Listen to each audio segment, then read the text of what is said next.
Senhor, nós louvamos o Teu nome nessa manhã, Pai. Sabemos, meu Pai, que tantas coisas estão acontecendo no mundo espiritual nesse momento, Pai. Existe uma luta, uma batalha sendo travada no mundo espiritual, mas nós estamos aqui, Senhor, para enfrentar e para vencer, assim como o Teu Filho venceu. No mundo passareis por tribulações, aflições, mas nós temos bom ânimo, porque Jesus venceu o mundo, Senhor. E nós como co-herdeiros, Senhor, ó Deus, como cristãos, pequenos cristos, nós também venceremos, Pai. E que essa palavra venha contribuir para nos levar num lugar de completa vitória, Pai, uma vez que tendo entendimento daquilo que se passa, Senhor, ou que se passou, ou que ainda se passa dentro de nós, possamos crescer, avançar e realmente viver a vida de Deus, esse zoe de Deus, a vida abundante que Jesus prometeu na cruz. Em nome de Jesus nós oramos. Amém? Glória a Deus. Senta aí, querido, por favor.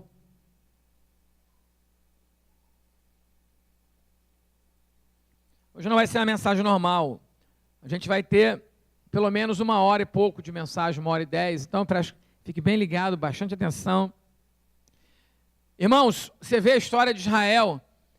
A Bíblia diz aqui no versículo, Mateus capítulo 2, versículo 15, parte B, repetindo o trecho do Velho Testamento, e também em Êxodo 4, 23, diz: do Egito chamei o meu filho. Você foi chamado do Egito, você foi tirado do mundo, amém? O Egito simboliza, tipifica o mundo. Moisés tipifica Satanás, aquele que aprisiona. E Êxodo 4, 23 diz: deixa ir o meu filho para que me sirva. A nossa história é de um povo que foi tirado do mundo, arrancado, e Deus dizendo: deixa o meu povo ir, porque o meu povo precisa vir ao monte para me adorar. E o trabalho do inimigo é que você não adore, porque órfão não adora. Pessoa que tem problema, sentimento de orfandade, bastardia, ela não consegue de fato adorar. E a nossa história é essa. Qual é a nossa história? É um povo, veja bem, querido, o Egito tipifica o mundo. Mar Vermelho, atravessar o Mar Vermelho tipifica o sangue de Cristo. Canaã, a terra prometida, tudo bem, significa o céu, aonde nós vamos, mas aqui na terra é muito, o que vale para nós aqui, na verdade, o efeito prático, é o local, o Canaã celestial, a terra prometida, significa o lugar, não fora, mas dentro de nós, que Deus quer que nós cheguemos, amém? Paz completa. O reinado messiânico, que Davi conquistou, paz, a hegemonia, o apogeu da história de Israel, naquela época, o filho de Davi, Jesus, reinando dentro de nós, a gente derrotar todos os nossos inimigos interiores, porque a maior luta não está fora, está dentro de nós, verdade ou não é, queridos? Verdade que é. Se fosse assim, um rico não se suicidava. Se fosse assim, né, as crises de suicídio, você vê nos países mais desenvolvidos, é o maior índice de suicídio. Como é que pode? Japão tem tudo, facilidade lá, quantas coisas, quantos suicídios. Aquela ponte, aquela ponte, Golden Gate, dos Estados Unidos, você fica lá parado um dia como turista, a pessoa vai para lá, dá para ver no YouTube, você pode ver e se joga. É a ponte do suicídio, num país onde tudo funciona. Então o maior problema está dentro de nós. Então, ali a nossa história é, Deus tirou o povo, Deus chamou o povo, Deus deu uma palavra no povo, diz: eu quero levar vocês para um lugar que emana leite e mel, uma terra prometida, um lugar abençoador. Moisés levantou 12 líderes para não espionar, mas para espiar. É diferente de espionar. Espiar, ou seja, não é para ver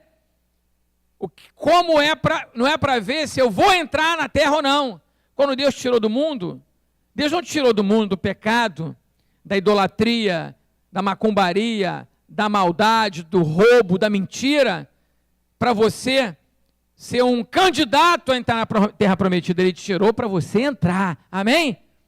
E ele chama e diz: espia a terra, não para ver se deve entrar, mas para ver como entrar, amém? E aí, é o que acontece com você, o que acontece comigo. As lutas vêm, os gigantes vêm. Quando eles espiaram, eles olharam aquela terra, eles falaram: uau, realmente essa terra é muito boa. Terra mana leite e mel, um cacho de uva tinha que ser carregado por 2 pessoas, já pensou, cara? Tamanho das uvas. Prosperidade. Só que Tinha gigantes. Tem gigantes na tua vida. Quem tem gigante para derrotar ele? Tinha gigantes, tinha luta. E eles olharam para os gigantes, olharam para os problemas, para as dificuldades que haveriam de enfrentar, para os Pilatos da vida, para os Herodes, para os gigantes. Em vez de enfrentar igual Jesus até o fim, se acovardaram. E de 12 líderes, eram top, gente de liderança, era chefe de tribo. Era só gente, graúda. Não era nem pastor, acho que era apóstolo, era bispo. E aí, eles olharam, espiaram a terra, e dos 12, 10 foram incrédulos. Isso mostra um quadro do povo de Deus. E só 2 falaram, não, vamos lá, vamos entrar. E os outros 10, com a sua incredulidade, contaminaram a terra, e aquele povo ficou quantos anos no deserto? 40 anos.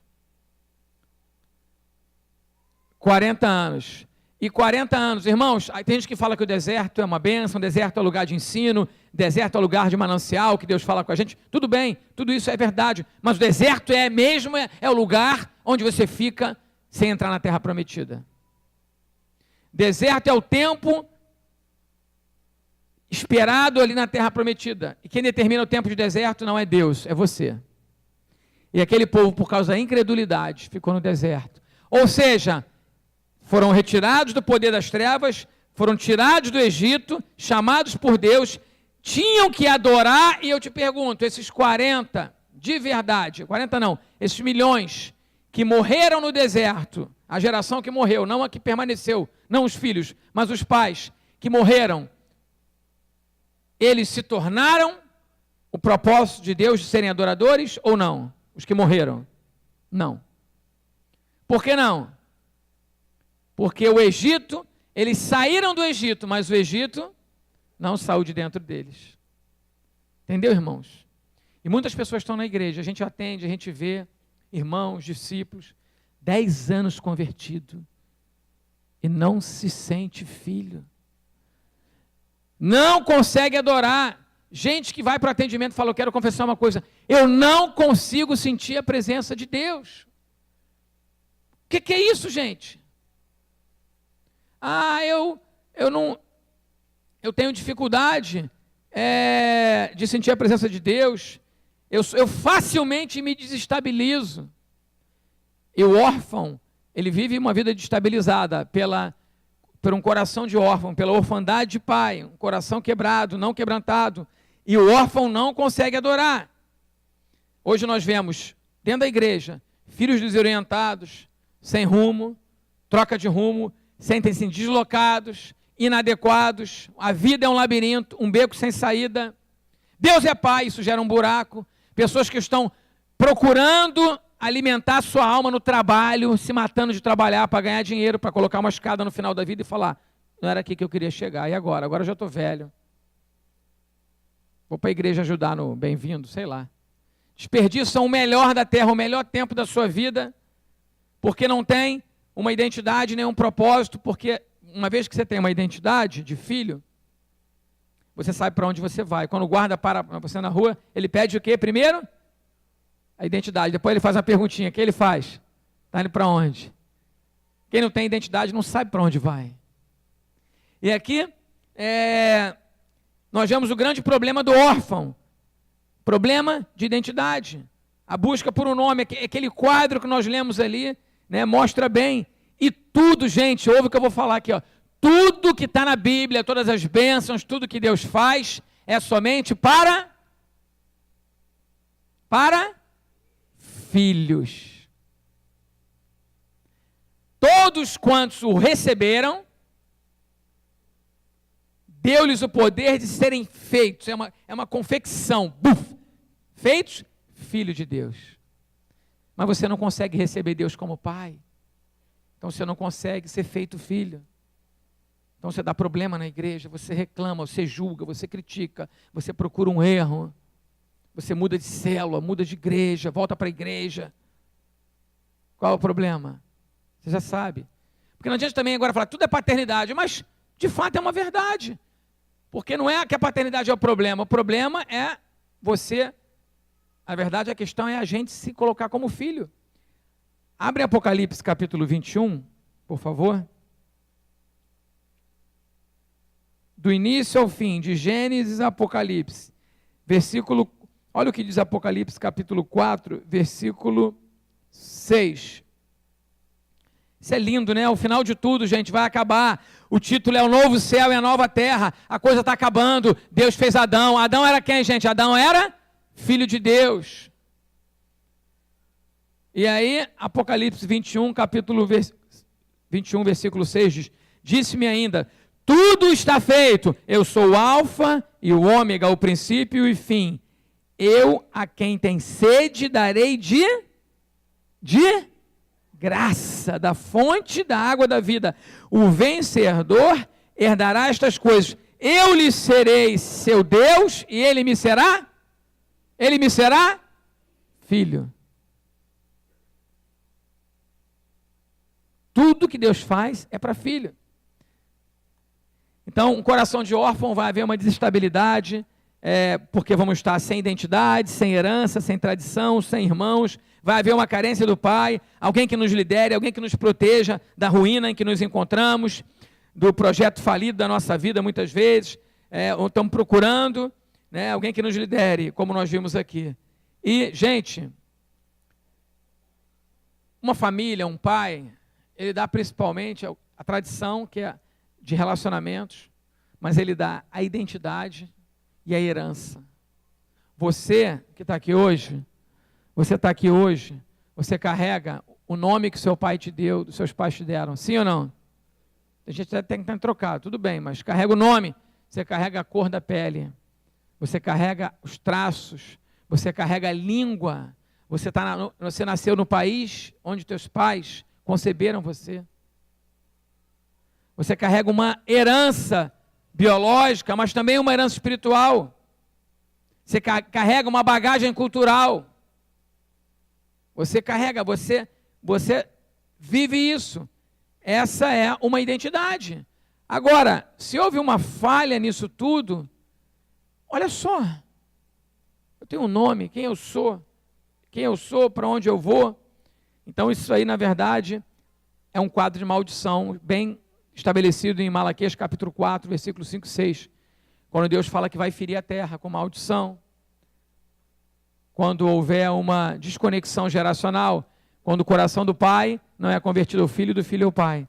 Então, nossa manhã, nós queremos levar você ao coração do pai, amém?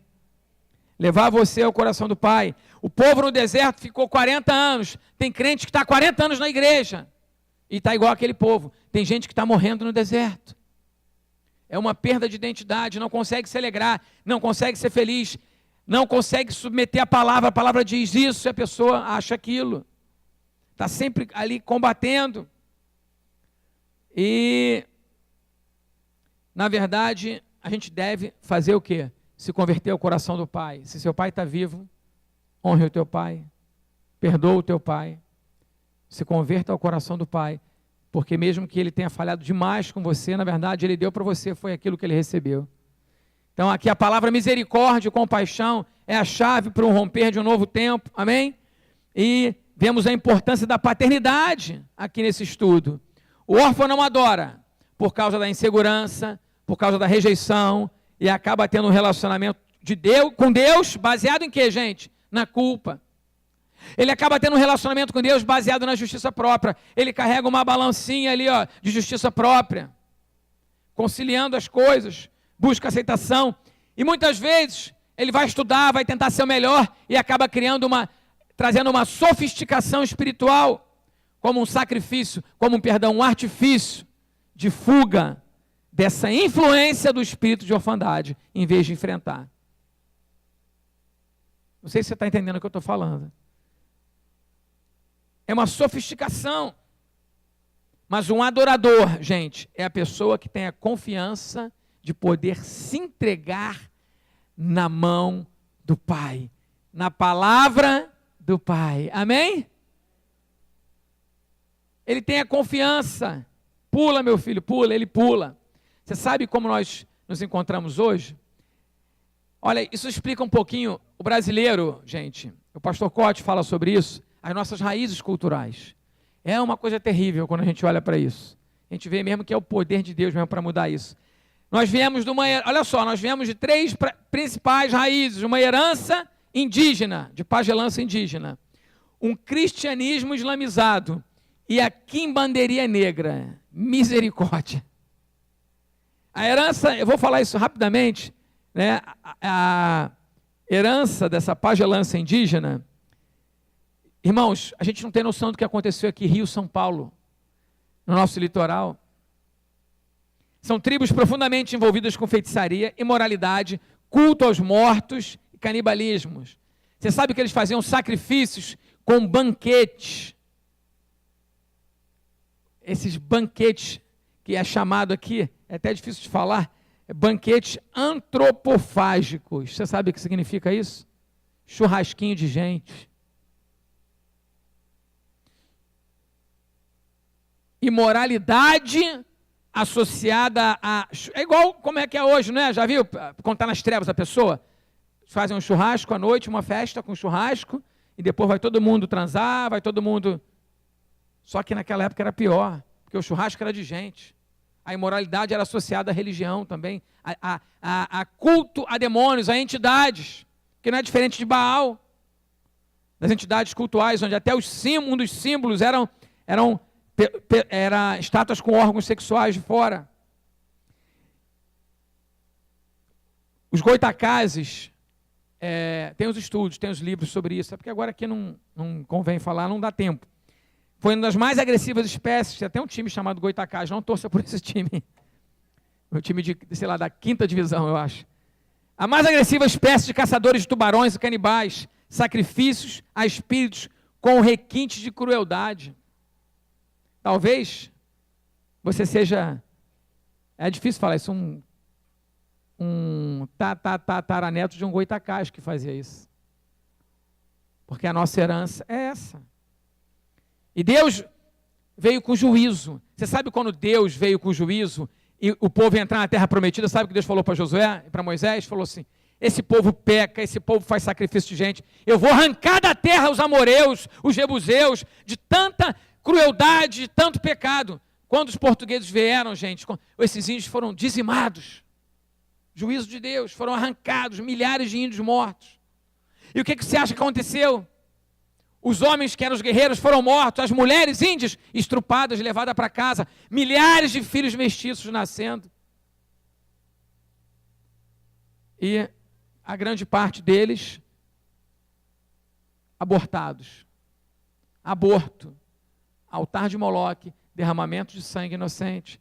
Então, pode botar aí está dando uma microfonia aqui. Tem um slide que eu coloquei, que a gente tem dessa mensagem Órfãos Adoradores. Eu gostaria que colocasse onde eu estou aqui, na herança da pagelança indígena. Então, Deus veio com juízo, os índios foram dizimados, muitas mulheres foram pegas a laço, igual bicho, sabe, laço? As mulheres eram pegas a laço. E os homens mortos. Isso é história. Infelizmente, é a nossa história. Sendo estrupadas e índios sendo chacinados, filhos que ficaram órfãos. Segunda raiz cultural nossa é ali que veio lá da Península Ibérica, os portugueses, dá uma olhadinha para mim, querido. O cristianismo islamizado. Talvez você não saiba disso, você vai ficar sabendo disso hoje. Você sabe que o Islã, agora tem o Estado Islâmico, né? Essa religião, Alá, eles falam que é Deus, mas Alá não é Deus, Jeová, não é Alá é uma entidade, não é a tradução de Jeová, na língua árabe é um Deus lunar. E Alá sempre foi um Deus, uma entidade de intolerância, que ensina ódio e intolerância. E vem de Ismael. Você sabe que para o islamismo, para o muçulmano, para esse povo, ali para os árabes, Abraão, Ismael, foi o filho da orfandade de Abraão. Ao contrário de nós. Em relação a Abraão, Ismael foi o pai da orfandade. E Alá não tem atribuição de paternidade. Olha, essa mulher aqui, ó, pode botar aí, por favor?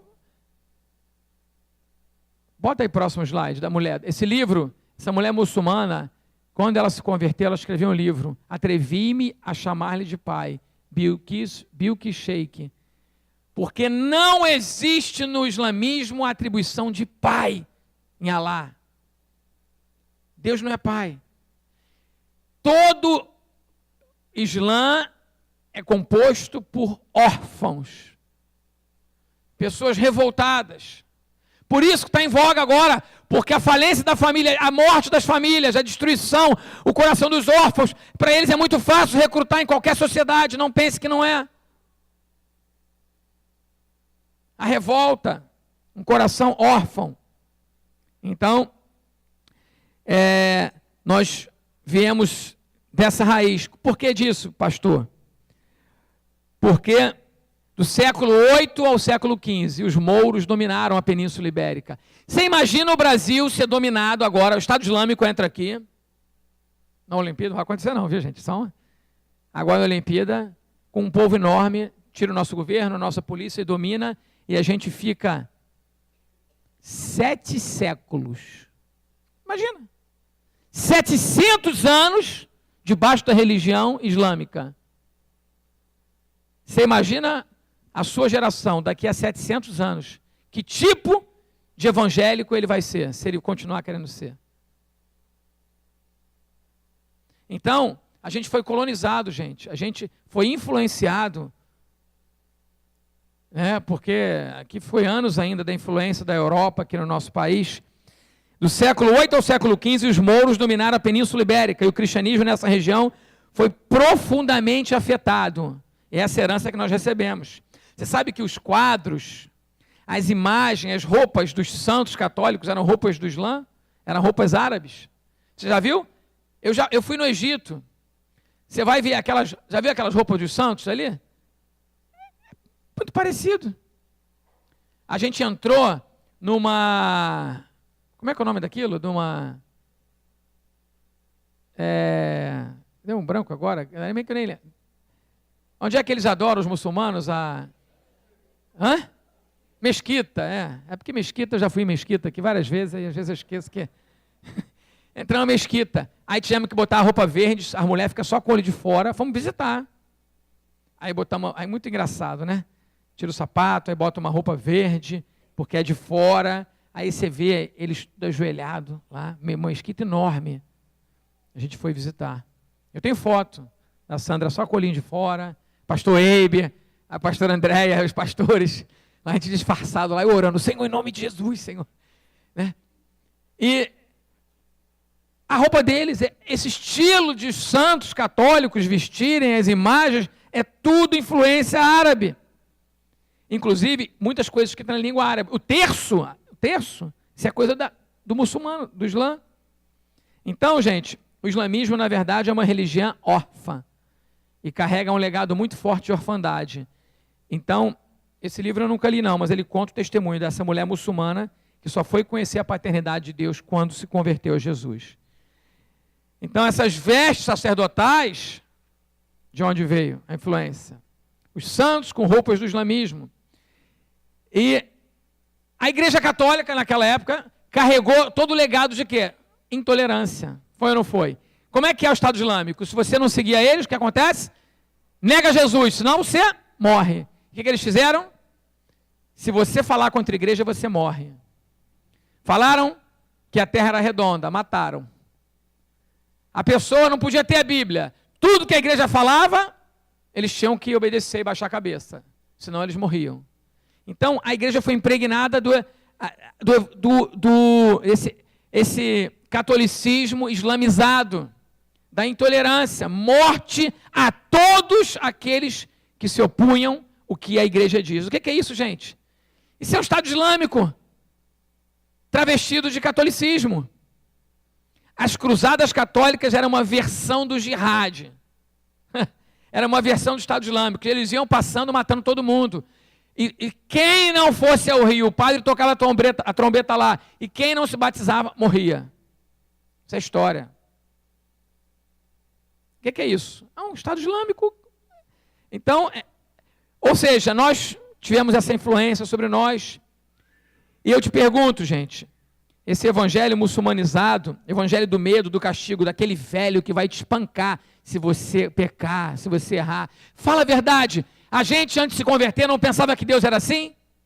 É ou não é? É verdade isso, gente? É verdade? Deus é esse velho que quer te castigar? Deus é esse barbudão? Esse é Osama Bin Laden. Nosso Deus é cheio de compaixão, cheio de amor. O caráter de Deus é amor. Deus é amor.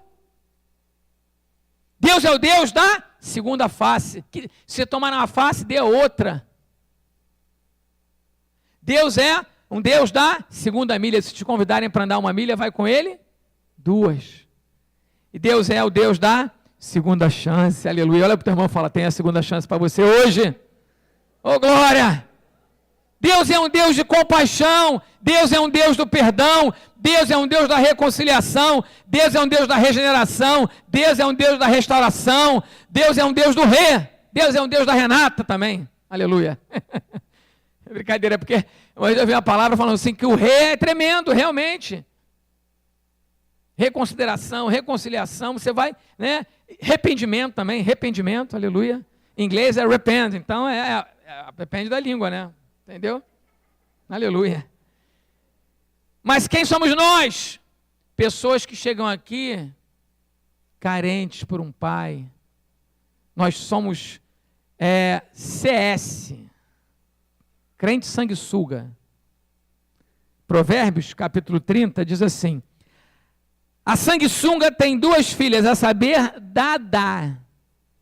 Me dá. O que eu posso receber? Eu vou ficar 2 anos nessa igreja, se eu não receber um casamento, um salário melhor, e meu carro importado, igual eu vi o pastor na televisão falando, na televisão, que ganha um carro importado e vira empresário, eu não vou ficar nessa igreja. A igreja vai te dar, sabe o quê?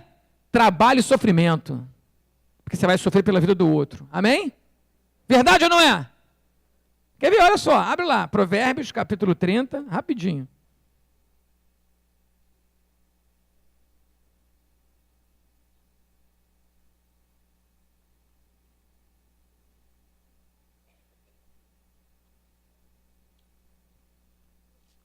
Provérbios capítulo 30, versículo 15, diz o seguinte, olha só.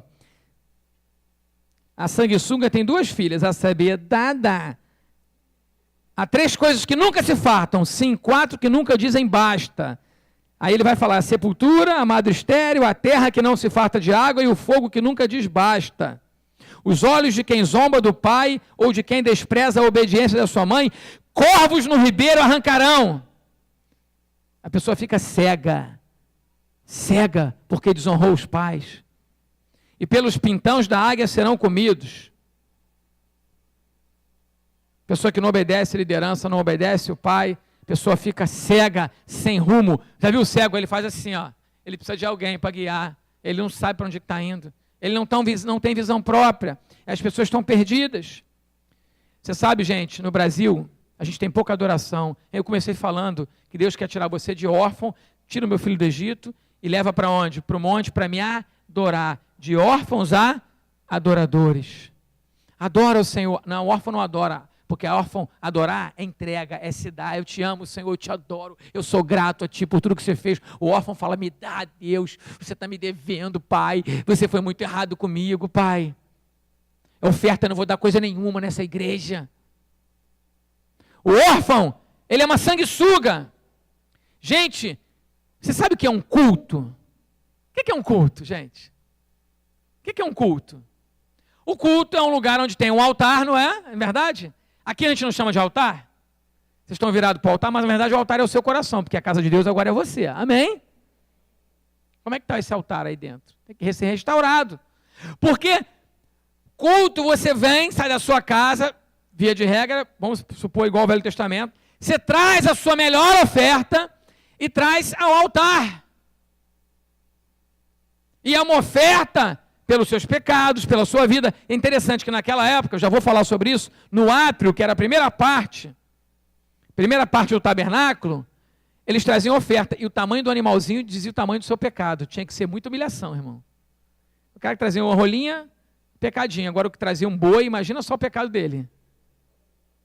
Todo mundo sabia, é verdade, todo mundo sabia o tamanho do pecado pelo tipo de oferta que era trazida. O cara tinha que se expor, porque era no átrio. O átrio era a parte externa, é onde todo mundo vê. É como se você ficasse ali no estacionamento, ali, oferecendo oferta. Oi, irmão, oi! Aí o cara veio, trouxe um pintinho, beleza, e tá.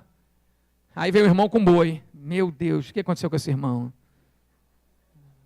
No mínimo, um estupro, um adultério que ele fez. O que ele fez? Então, interessante aqui, mas eles vinham adorar, eles sabiam da sua condição, eles precisam oferecer, e na verdade simbolizava aqui o sacrifício de Cristo. Hoje Jesus pagou o preço, amém? Então a gente tem mais ou não motivo para adorar, ainda mais? Sim ou não? Mas a gente não tem, a gente não vai, culto vou não. Será que vai ser benção hoje? Quem vai pregar? O que eu vou ganhar com isso? Isso tem o anticristo, isso é o anticulto, porque culto você não vem para buscar nem para receber, você vem para dar. Você recebe porque Deus é bom, amém? Deus é bom, paga bem, sabe amar. Então quando vem o culto, tem um altar, você vem oferecer a sua vida. Por isso que um princípio de culto que Deus nunca tirou, fala a questão de dízimo, que tem a ver com pertencimento das suas ofertas, isso é um simbolismo também, isso aí é um ato profético da sua vida. Deus é tão bom, que você fica com 90% dos recursos que Ele deixa na sua mão e pede 10%, para santificar o resto e dizer, você é meu.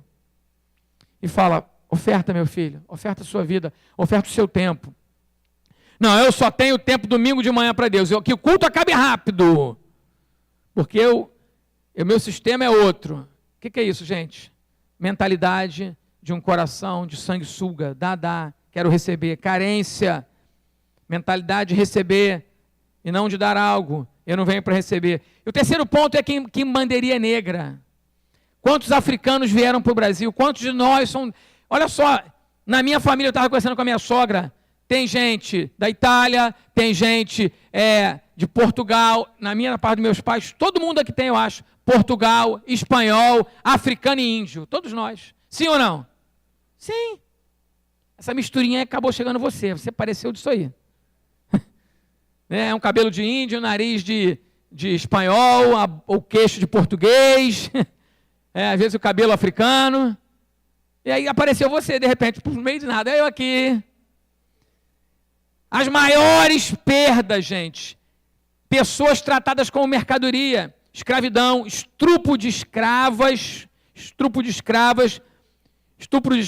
mulheres foram arrancadas pelos seus maridos, milhares de abortos de filhos mestiços também, pais que foram vendidos para outras terras e nunca mais voltaram, naquela época não tinha carro não, nem avião. Quantos filhos nascidos de estupros? Talvez o seu tataravó. O legado. Esse legado, quimbanderia negra, a orfandade é algo proveniente, aí vem disso tudo. E como brasileiro nós estamos aqui. Debaixo da influência de um catolicismo espiritizado e de um espiritismo catolizado. Você vai lá na escada do Senhor do Bonfim. A igreja católica, não é? Quem está lavando ali a escada? Quem está ali fazendo comunhão?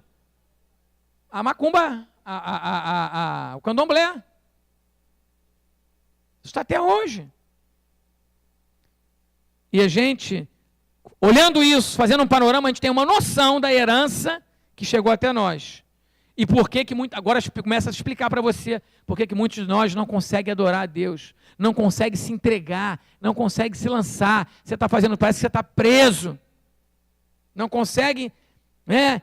E, gente, você sabe por que agora a bruxaria está em moda? Agora, o satanismo nunca teve tanto em moda?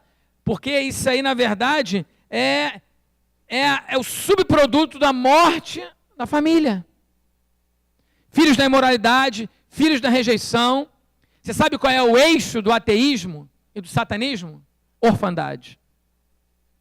Todo ateu e todo satanista é um órfão. Pode ter certeza. O Costa estava contando, né, que eles estavam no evangelismo de impacto, né, aí estava lá, da Jocum, aí encontraram o cara e falou, eu sou ateu. Aí um ateu desse, que quer discutir, quer debater no meio de um monte de jovens de evangelismo, fica igual boi de piranha, né? Foi todo mundo em cima dele, né? E evangelizando o cara, e ficou aquela discussão. O cara atraiu, né? É mesmo que eu jogar um boi sanguentado num rio de piranha. E aí todo mundo foi em cima dele, evangelizando e tal, e o cara discutindo, e cheio de argumento, pá. Aí o Espírito Santo, com essa palavra, chegou no irmão, eu acho que foi até o irmão do pastor Cote, que é pastor também, e chamou ele no canto, calma, vamos ficar tranquilo aqui, olha, eu quero dizer que Deus te ama e tal, só quero te fazer uma pergunta. Como é que foi a sua vida com o seu pai? Ah, meu irmão, o chifre cresceu. Não fala do meu pai! Esse cara eu não quero ver na minha vida. Não fala nem esse nome. O cara começou. Aí depois o cara baixou a bola, parou de falar de religião, se acalmou, murchou. Todo ateu é um órfão. Todo satanista é um órfão. O órfão perdeu a fé no seu pai. O dia que você perdoar de coração o seu pai, você irá realmente acreditar em Deus. Ah, meu pai já morreu, abandonou, não tem problema. Você pode perdoar. Então, essa rejeição vem disso tudo. E a nossa geração, infelizmente, é esse subproduto da família. E o que é orfandade, gente? Orfandade é um estado de desilusão do modelo de autoridade mais importante, que são nossos pais. Você sabe que as estatísticas dizem, sabe quantos abortos são feitos? Isso aqui está desatualizado no Brasil por ano. 1 milhão de abortos por ano. Você sabe quando você faz um aborto, isso significa que essas crianças estão sendo colocadas, esse sangue inocente está sendo lançado no altar de Moloque. Sangue inocente, será que se endemoniza? Salmo 9, versículo 12, eu acho que tem ali, Salmo 9, versículo 12, eu acho que tem ali. Diz assim, pois inquire do derramamento de sangue, isso é Deus falando. Ele argumenta contra isso, e lembra-se dele, e não se esquece do clamor dos aflitos. Deus não vai deixar barato, Deus não se esquece desse sangue derramado. O aborto, gente, é a versão satânica do sacrifício de Jesus. É um pai dando o seu filho no altar de entidades demoníacas, matando o seu filho.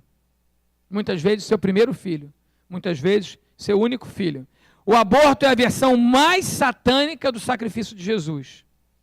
É um pacto de sangue. Como é que alguém aqui já teve uma experiência no passado com candomblé, esses lugares que fazem sacrifícios com animais? Alguém já teve aqui? Várias pessoas, né? Qual é a moeda lá? O que é feito? É o quê? É um sacrifício de sangue. Porque o diabo é diabo, mas ele sabe da linguagem de Deus, ele sabe no sangue a vida. E a aliança é uma aliança de sangue. O casamento é uma aliança de sangue. O rompimento do ímen, né, o ato sexual, que deveria ser a virgindade, é uma aliança de sangue. A mulher. Sangue. E então, é necessário ter o sangue aqui. Então, como é que se pactua algo com Satanás? Sangue.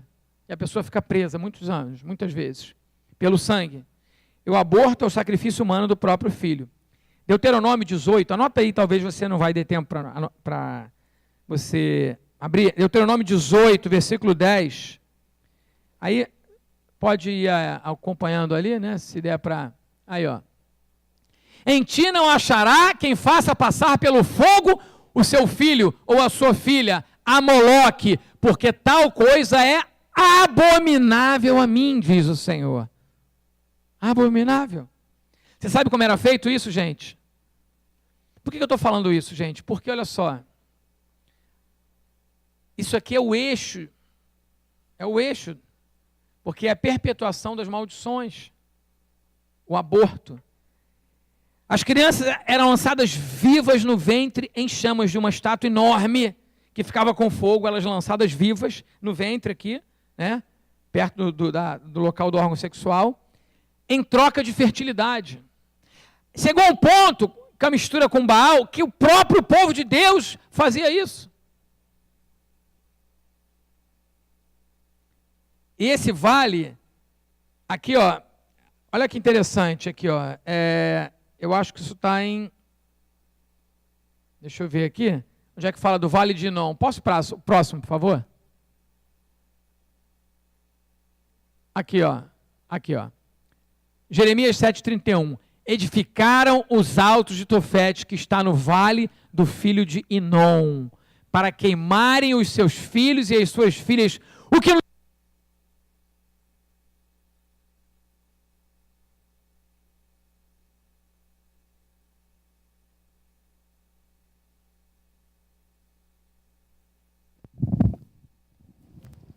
Alô? Esqueci aqui, tá bom. Nunca me subiu ao coração. Você sabe que esse vale de Inom é um local que Jesus usou para falar de um trecho falando sobre o inferno? Tanto quando você vai em Israel, tem gente que já fez culto no inferno, sabia? Muitos evangélicos. E o culto foi bom pra caramba. Estou te falando. Porque quando os pastores vão visitar Israel, tem vezes que é inserido no turismo e no vale de Inom e orar lá e fazer um culto. E aí você vai entender o que eu estou falando? Amém. Quando a gente vê aqui esse trecho, Salmo 106, versículo 37, diz também assim, olha só. Demais disto sacrificaram seus filhos e suas filhas aos demônios. Salmo 106, versículo 37. Versículo 38. Derramaram sangue inocente, sangue de seus filhos e de suas filhas que sacrificaram aos ídolos de Canaã, e a terra foi manchada, contaminada com sangue. A terra foi manchada, entende isso?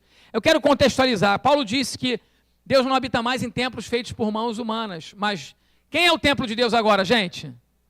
Aonde está o altar de Deus? Amém? Quem é o tabernáculo? Quem é o tabernáculo? Quem é a Arca da Aliança? Somos nós. O átrio é a sua carne, equivale à sua carne, a parte visível de fora. Todo mundo que está fora vê, não é? O santo lugar, que é a parte mais, que adentra mais, é a sua alma. Dá para ver, dá para perceber. E o santíssimo lugar, que é onde Deus habita, onde Deus falava com Moisés, em cima da Arca da Aliança, naquela chama azulada, é onde Deus fala contigo, é o seu espírito. Corpo, alma, espírito. Amém? Então, se você entender isso, você vai entender que a terra, Jesus, quando ele falou da parábola da semeadura, a semente era a palavra de Deus, ele explicou, e a terra era o quê? O nosso coração. Quando você derrama o sangue inocente, você amaldiçoa a terra. Estamos falando dos ventres das mulheres.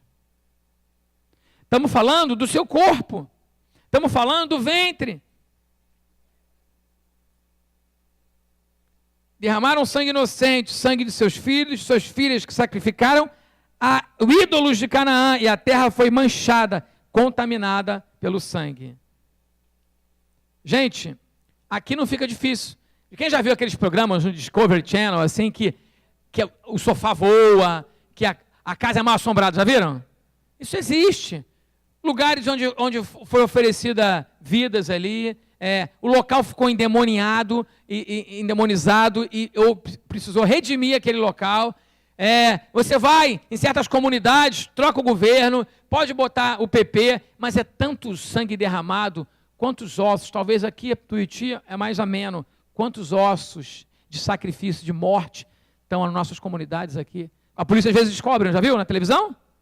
Descobre, mata a mãe, mata a filha, quebra os ossos, arranca os dentes para não identificarem e estão enterrados.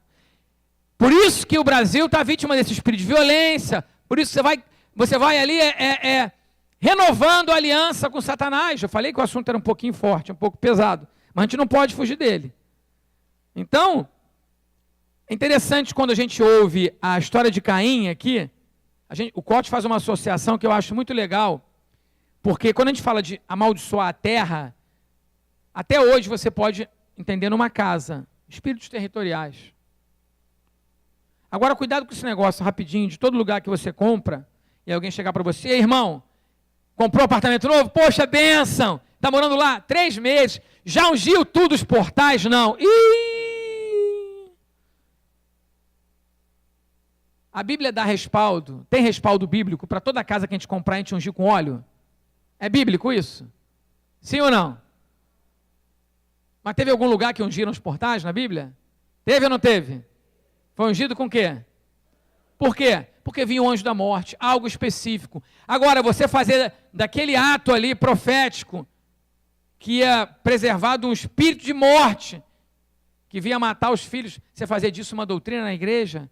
Então, a gente está muito animizado, né? Que é o animismo, né? A gente está ali atribuindo poder àquilo que não tem poder. Então, a diferença entre um ato profético e um ato patético, sabe o que é, irmão? A questão é, foi Deus que mandou? Se você comprou a casa, Deus mandou você ungir, você unge, entendeu? Agora o irmão ficar com medo, aí o diabo se aproveita disso. Estão entendendo? Como a gente cria um misticismo dentro da igreja, um monte de coisa aqui. Eu não quero sair muito disso não, mas eu quero dizer o seguinte, irmão, que a diferença é Deus mandou um ato profético. Agora, vai sair bebendo água com sal direto por aí? Porque a gente fez aquele ato profético aqui na igreja? Não. Não é assim. A unção está no óleo. Olha, irmão, leva esse óleo aqui. Aqui, ó, Wagner, leva esse óleo. Esse óleo, só de pegar eu me arrepio, glórias. Leva lá naquela irmã doente e tal, e qualquer um que estiver doente, aí... Gente, a virtude e o poder está no óleo? Não, está em quê? Na obediência, no comissionamento do Pai, palavra do Pai. O Pai falou comigo, com o filho, filho, ora por um óleo, dá para o irmão e ele vai ser curado. Eu faço e acontece. Agora, eu transformar isso em uma doutrina, isso é religiosidade, misticismo. Você entende que a diferença é muito tênue entre um ato profético, a unção, o poder está na obediência de um filho que obedece ao pai. O pastor Eibe uma vez falou, ele estava orando por um cara, o cara é um negãozão forte, alto, né? E aí, orando por cura, não curava e tal. Aí Deus falou com o pastor Eibe, bota o dedo do seu pé na orelha dele. Já pensou, gente? Acho que foi o primeiro da mão, não me lembro agora, acho que foi o primeiro da mão. E não é que o cara foi curado porque ele obedeceu? Às vezes Deus vai pegar nossa soberba, nosso orgulho. Deus mandou Jesus cuspir no chão. Já pensou você virar uma doutrina agora? A igreja do cuspe profundo. Igreja da lama ungida. Venha para a igreja da lama ungida. Aí o irmão vem aqui, todo cego é pá. E quando é com verde, o catarro é mais forte. Aí bota, mexe, passa no olho. Tem a igreja da lama? Então... Gente, tem muito misticismo, as igrejas estão... Tem muita igreja evangélica que é muito mais o centro espírita do que a igreja evangélica. E o diabo se aproveitando lá. Porque falta de conhecimento da palavra. O cara está atribuindo poder, animismo. É uma influência espírita. Diz que a gente... Animismo, colocar poder naquilo que não tem poder. Na verdade. Então, tudo tem a ver com a obediência do Pai. Tudo tem a ver com isso que nós estamos falando aqui. Então... eu quero voltar, voltar aqui para o nosso texto, que senão eu já vou muito longe, né? Então, onde é que eu estava mesmo, hein, gente? No cuspe? Não, já cuspi. Estava em Caim, obrigado. Abra sua Bíblia em Gênesis capítulo 4, versículo 10. A gente tem o texto aqui também. Bota aí, por favor. Olha o que a Bíblia diz quando Deus fala com Caim sobre maldição da terra. Gênesis capítulo 4, versículo 10. Disse Deus, que fizeste, Caim? Vocês sabem o que Caim fez? O que Caim fez, gente? Matou Abel. Primeiro assassinato na Bíblia. Matou o seu irmão. E tudo por causa de quê? Por causa de uma oferta. Um tinha coração de sanguessuga, talvez, e outro tinha coração de filho. Deu o melhor. Abel deu o melhor. Isso irritou Caim. É que a pessoa na sua família, você vai dar essa oferta na igreja, para o pastor, vai fazer isso, e aí fica irritado. Já viu, o mundo se irrita quando você vai dar o carro para o irmão, porque Deus falou com você. O quê? Sabe que voz é essa? É a mesma voz de Judas. Você vai derramar esse óleo caro na cabeça de Jesus, nos pés de Jesus, para ungir o cabelo dele, e vai ungir ele? Essa é a voz de Judas, cuidado, viu? Disse Deus, que fizeste, Caim, a voz do sangue do teu irmão, está clamando a mim desde a... Gente, terra tem voz? Presta atenção. Agora maldito és tu desde a terra, que abriu a sua boca para da sua mão receber o sangue do seu irmão. Quando lavrares a terra, não te dará mais a sua força. Olha só, o cara vai trabalhar, fazer o melhor na empresa. Final do mês ele acha que vai ser promovido, vai ser demitido. Ele coloca num bolso furado. Ele lavra a terra não dá nada. Fugitivo e vagabundo serás na terra. Um quadro de maldição vinda da parte de Deus. Maldição não vem do diabo não, gente. Nós temos visto isso no curso. Agora vamos trocar aqui, imagina que a terra é o ventre de uma mulher que cometeu aborto. A terra, né, uma mulher e um homem, né, porque na verdade, muitas vezes o homem ele está ali concordando. Olha só a versão, o Cote criou uma versão, claro, trocando a palavra terra por filho, tá? E trocando a outra palavra por corpo. Olha aqui, ó. E disse Deus, que fizeste a voz do sangue do seu filho, filho que você abortou, está clamando a mim desde o seu corpo. Então, a palavra corpo é a terra. E agora, maldita és tu desde o seu corpo, que abriu a sua boca para da sua mão receber o sangue do seu filho. Aquele sangue daquele bebê ficou lá. Quando usares o seu corpo, não te dará mais a sua força. Haverá enfermidades, fugitivo e vagabundo serás através do seu corpo. Às vezes, foi a sua avó, foi a sua mãe, alguém, você nem sabe. Então, por isso que a gente precisa ter uma investigação, um mapeamento, para saber por que tantas influências estão sobre a nossa vida. Queria eu, querido, que não fosse assim. Alguém está dizendo, não, pastor, eu não acredito nisso, não. Então, irmãos, como a gente falou no curso aqui, é fácil você entender quando eu falo que uma mãe usou drogas, tomou pico na veia, pegou AIDS e a criança nasceu doente, com problema no pulmão, e a idética. A criança, o bebê, é culpado? Sim ou não? Mas ele recebe a consequência? É justo? Pastor, então quer dizer que eu estou sofrendo isso porque talvez minha mãe tenha abortado, eu me sinto, talvez. Não fala sobre maldição comigo. Esse é a voz da rebelião, quem não quer enfrentar o problema e não quer resolver, porque através do sangue de Jesus eu posso resolver qualquer problema, amém? Deus não morreu pelo mundo inteiro, a Bíblia diz que Deus amou o mundo de tal maneira, agora o mundo todo está salvo? Todo mundo no mundo é salvo? Sim ou não?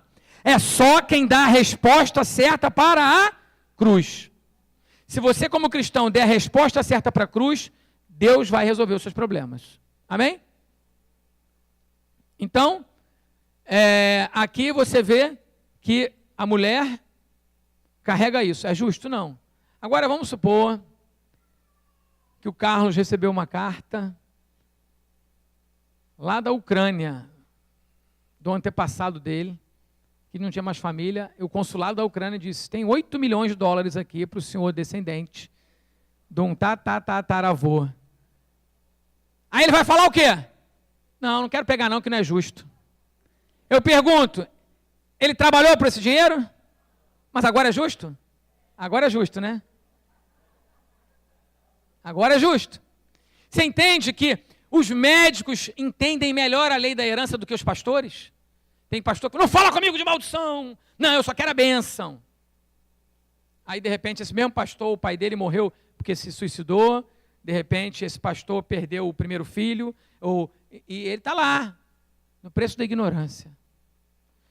Superficializando. Não, mas Deus é bom, vamos continuar. Talvez, se ele fizesse alguma coisa, teria resolvido. Existe uma lei da herança. Se nós estivéssemos hoje no funeral do filho de Davi, nós não saberíamos o que aconteceu. Mas hoje nós sabemos. Não sabemos? Quando Davi perdeu o primeiro filho com Batseba. Você sabe por que ele perdeu? Por que ele perdeu? Por causa do adultério.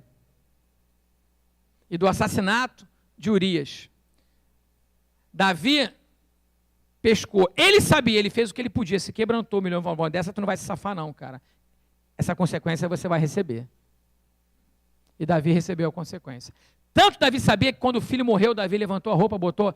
Ele saiu de um indigente quase e tocou a vida. Porque enquanto a vida, a esperança, ele clamou, fez tudo o que podia. Porque ele sabia que ele poderia mudar e tocar no coração de Deus. Mas ele se submeteu ao tratamento de Deus. Porque o pecado foi muito grave. E às vezes não tem jeito. Esse negócio de quebrar a maldição é muito perigoso, irmão. O cara está com cadeira de roda porque foi um bandido, matou muita gente, muito policial, tomou um tiro e ficou aleijado. Agora ele se converteu. Deus tem que curar ele, tem que andar? Será? Ou ele vai andar de cadeira de roda pro resto da vida? Então cuidado com esse negócio de quebrar a maldição. A gente tem que ter entendimento. e submeter a Deus, a palavra do Pai. Então, gente, por causa do aborto, muitas maldições se instalam. Esterilidade, abortos involuntários, problemas menstruais crônicos, tumores, câncer, dores, enfermidades constantes e anormais do aparelho reprodutor. Gente, tem cada caso aqui, o pastor Costa estava contando, né, sobre um caso de um rapaz já convertido e com vários problemas que ele estava passando, e ele carregava algo que ele não queria contar para ninguém. Mas, para resumir o assunto, esse cara, antes de se converter, teve um bebê, aí resolveu abortar, foi na clínica de aborto. Com o dinheiro que você coloca lá, prende a sua vida, porque é um dinheiro amaldiçoado. Então, aborto não prende só a sua saúde, prende a sua vida financeira também, nunca prosperará. Não vai sair dali até pagar o último centavo. Então, esse cara contou que ele ajudou, quando a mulher arrancou o feto, e já estava em um estágio evoluído, e tirou, falou, joga no lixo, porque essas clínicas de aborto, você sabe que é só Jesus, né? Sujeira, é o lugar do diabo. Então ela falou, meu ajudante não está aqui, você vai me ajudar? Isso eu estou supondo. Quando ele pegou o filho dele, um feto, a perninha mexendo, estava vivo, jogou no lixo. O cara viu isso. Nunca mais esse cara foi o mesmo. Assassinar aquele filho, aquela semeadura, aquele dinheiro, e o cara tinha problema em todas as áreas, estava na igreja há anos. Ele nunca tinha redimido isso diante de Deus. Tiago 5,16 diz, confessai uns aos outros os vossos pecados para serdes curados. Aquele cara carregava uma culpa enorme. Quantas pessoas carregam uma culpa? O aborto é um pacto espiritual com o Deus morte. Aquele que abortou, aquela que abortou, pode carregar uma ferida que nunca, vou te falar, por não se perdoar, que nunca vai ser tratada se ela não se perdoar.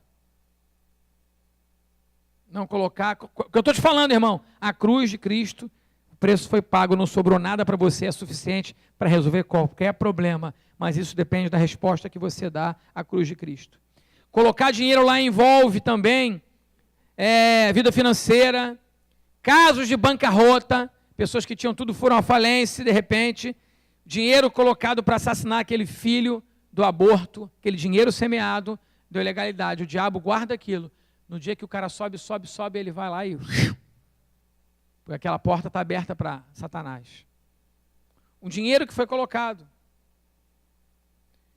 Então, o maior problema do aborto, sabe qual é, gente? Para a gente estar concluindo aqui, é que o aborto é que ele permanece na surdina, na mordaça, a vergonha, a culpa para trazer a luz. Então, eu nunca vou contar para ninguém. Ele permanece escondido. E essas entidades demoníacas, elas se alimentam do nosso silêncio ou da ignorância e se fortalecem na sua própria jurisdição, que é a escuridão, o campo do oculto. Não conta para ninguém não. Já passou, já acabou. Precisamos parar de maquiar e esconder nossas feridas e nos expor diante das pessoas que Deus colocar na nossa vida. Amém, irmãos?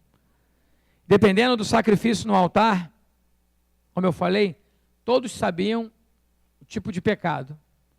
Então, no nosso curso, nós temos atendimentos. Muitas vezes a pessoa vai ter muita dificuldade para abrir coisas que ela nunca falou para ninguém.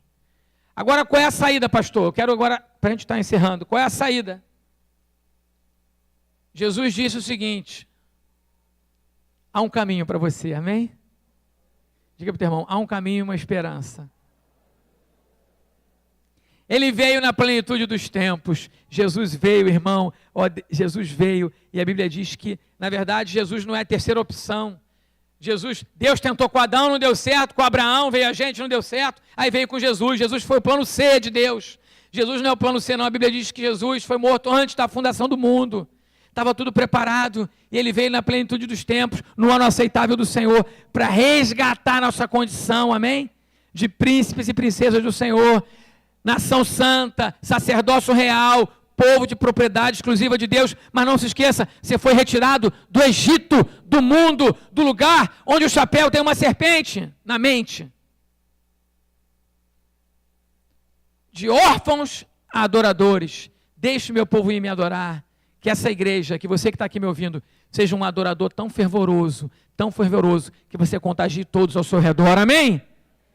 Esse sentimento de não adorar, de passividade, dificuldade de amar a Deus, de se submeter à palavra de Deus, e se eu não consigo obedecer, é dificuldade de se relacionar e de receber a identidade do Pai em você. Mas como? Se Deus só trata com filhos. Você precisa ser filho. Jesus disse, eu sou o caminho. Amém? Você sabe que no tabernáculo, tem uma imagem do tabernáculo? Bota aí, por favor, querido. Glória a Deus. Bota aí uma imagem do tabernáculo para mim. Jesus disse, eu sou o caminho. Volta aí, beleza. Eu sou o caminho, a verdade e a vida. Ninguém vem aonde? Vem ao Pai. Senão por mim. Pode passar. O tabernáculo, olha só, essa é a figura do tabernáculo, tá vendo? Então, você tinha a área externa, você tinha o altar, ali a primeira parte, você tinha o santo lugar e o santíssimo lugar, ok? Então, olha aqui para mim, irmãos. Não tem problema não, a imagem não vai ser tão importante. Existia um lugar no tabernáculo chamado a porta, o caminho. Por isso que Jesus falou isso. Então, qual é o meu trajeto? Eu tenho que me encontrar com quem? Quem é que está lá dentro? Com o Pai. E quem é o caminho para chegar ao Pai? Quem é? Jesus. Então Jesus fala, eu sou o caminho. Então tinha um lugar chamado o caminho no tabernáculo. E tinha um véu para você chegar na parte de frente do chamado santo lugar. Tinha um véu chamado que era o véu da verdade, o judeu sabia disso. E tinha um outro véu para você entrar no santíssimo lugar, que era chamado o véu da vida. O véu da vida. E Jesus, o que ele falou?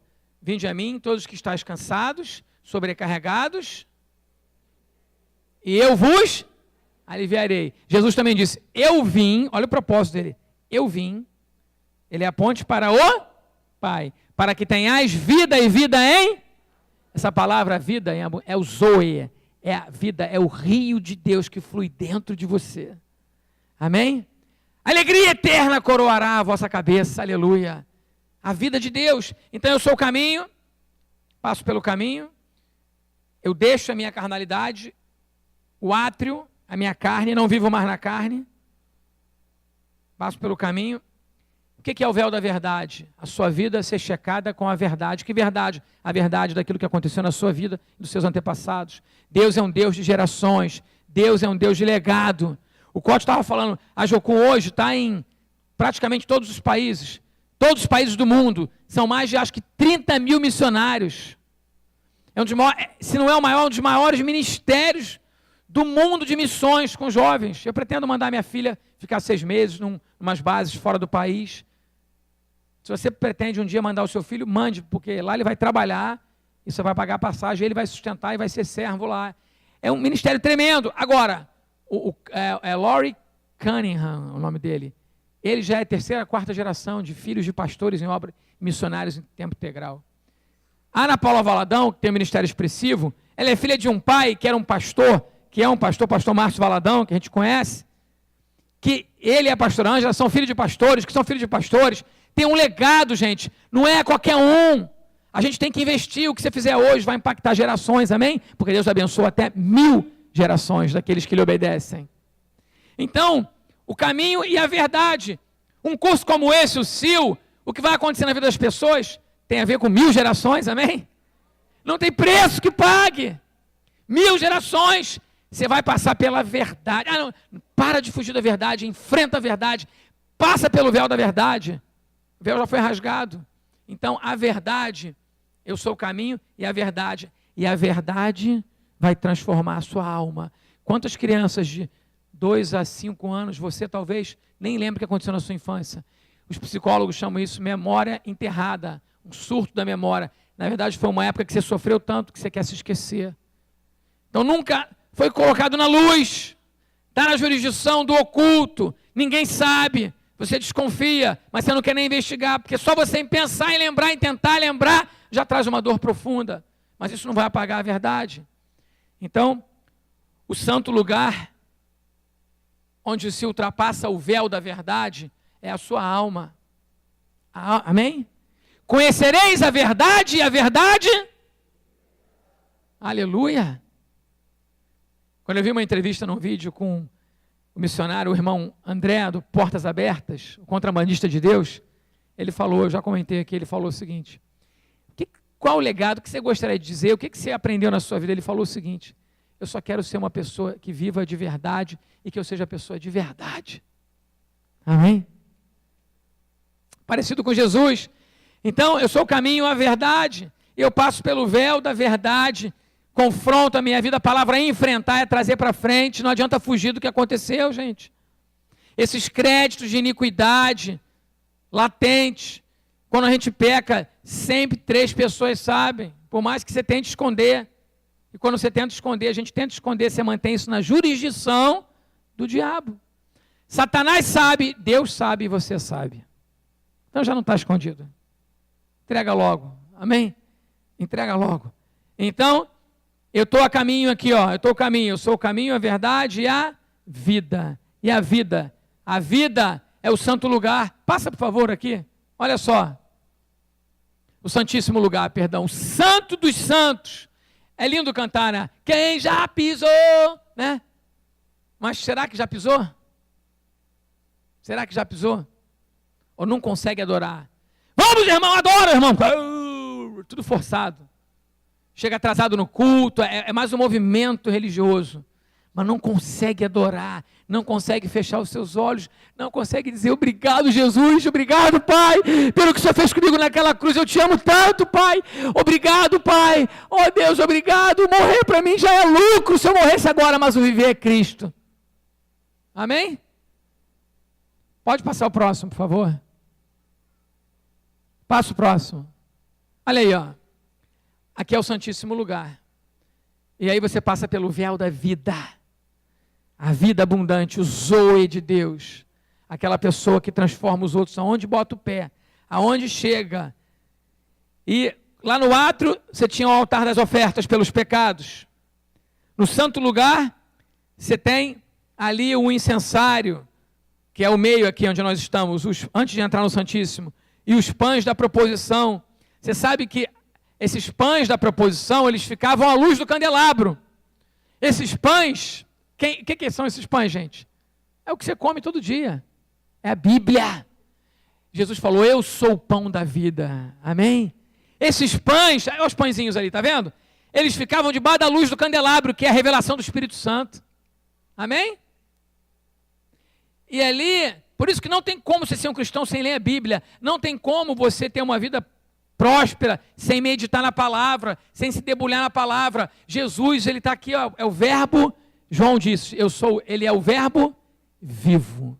Ele é o pão da vida. A palavra, a luz do candelabro, o incensário é o lugar. Então, a sua oferta, quando você chega a Deus, ela tem que ser comendo os pães da preposição, afinal de contas você é um sacerdote, sim ou não?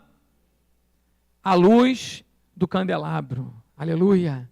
Diga assim, eu sou um sacerdote que me alimento do pão da proposição, que é a palavra, debaixo da luz do candelabro, que representa o Espírito de Deus.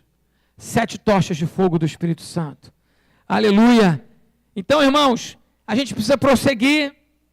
Chegamos até aqui e vamos entrar agora no Santo dos Santos. E no Santo dos Santos, o Pai está te esperando, a gente chega lá e temos ali o quê?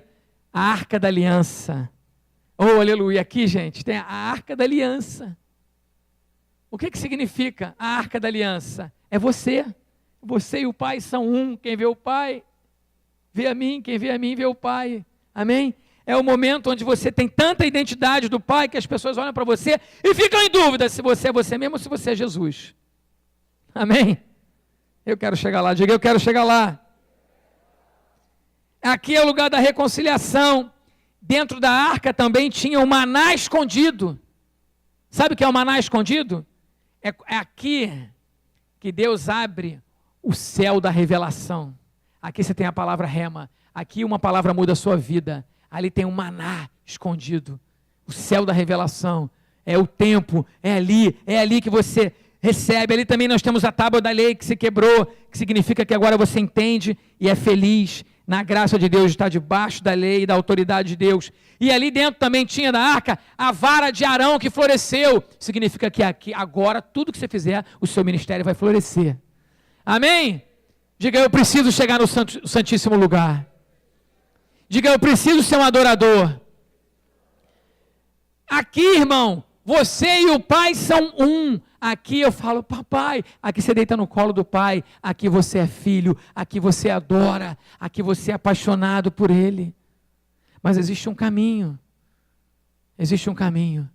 Eu queria colocar um vídeo agora, porque antes de colocar esse vídeo, é um vídeo que talvez aqui a maioria já viu, mas agora você vai ver num sentido diferente, eu creio. Aqui, você vai ser como João, você vai deitar no peito de Jesus, vai descansar no peito do Mestre. Amém? Aqui as suas ansiedades caem por terra, aqui você confia, aqui você vira como meu filho João Gabriel.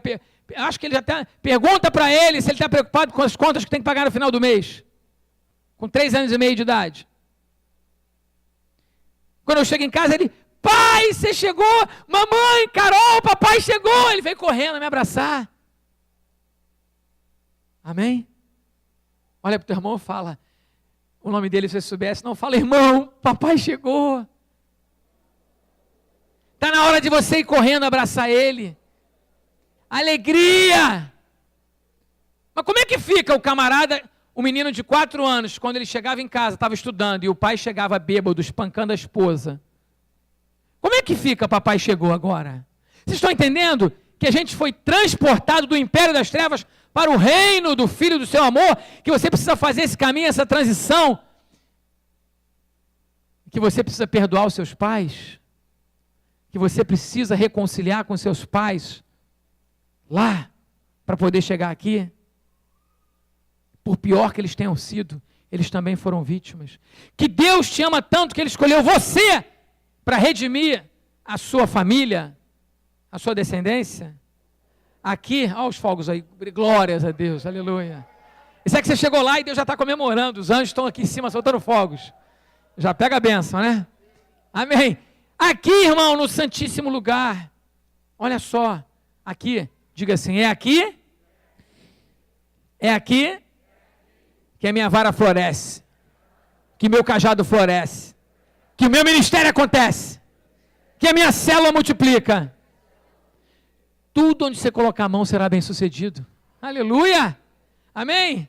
É aqui que você fala assim, eu vou ler a Bíblia só um pouquinho e tal, quando você lê 3 linhas, uma revelação poderosa. É aqui que o maná escondido aparece. Amém? É aqui que você lê a Bíblia, a lei, e a lei não pesa para você como um peso sobre o pecado, mas a lei te protege. Você fala, que bom que papai me dá limite, me protege. Amém? É aqui que a sua história é transformada. Eu sou o caminho, a verdade e a vida. Eu saio de Gilgal, a circuncisão da minha carne, mortifico a minha carne, minha carnalidade, que é o meu átrio. Meu átrio, todo mundo está vendo meu átrio aqui. O meu átrio é meu corpo, porque o seu corpo é só um carro, é só um local, é uma casa que hospeda você. O seu espírito e a sua alma. A verdade transforma a sua alma.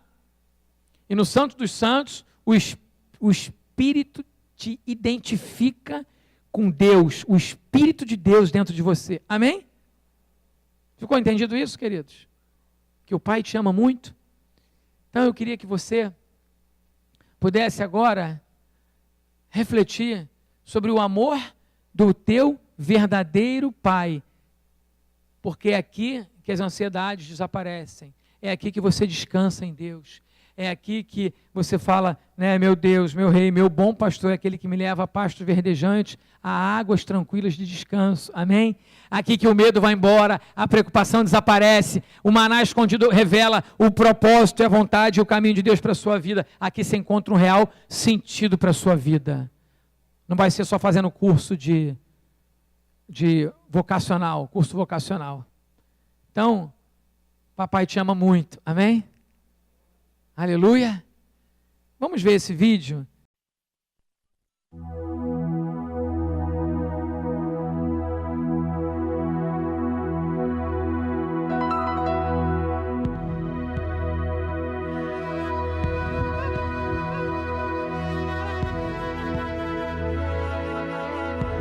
As palavras que você vai experimentar são verdadeiras. Elas vão mudar a sua vida se você deixar, pois vem do coração de Deus. Ele ama você. Ele é o Pai que você tem procurado por toda a sua vida. Essa é a sua carta de amor para você.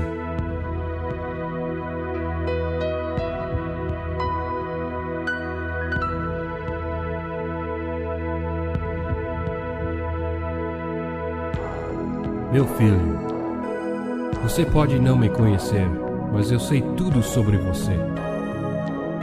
Eu sei quando se senta e quando se levanta. Eu conheço bem todos os seus caminhos. E até os cabelos da sua cabeça são todos contados. Pois você foi feito à minha imagem. Em mim você vive, se move e tem existido. Pois você é a minha descendência. Eu te conheci mesmo antes que você existisse, e escolhi você quando planejava a criação. Você não foi um erro, pois todos os seus dias estão escritos no meu livro. Eu determinei o momento exato do seu nascimento e onde você viveria. Você foi feito de forma admirável e maravilhosa. Eu formei você no ventre da sua mãe. E tirei você do ventre de sua mãe no dia do seu nascimento. Eu tenho sido mal representado por aqueles que não me conhecem. Eu não estou distante e zangado, pois sou a expressão completa do amor. E o meu desejo é derramar meu amor sobre você, simplesmente porque você é meu filho e eu sou o seu pai. Eu ofereço a você mais do que o seu pai terrestre jamais poderia oferecer, porque sou o pai perfeito.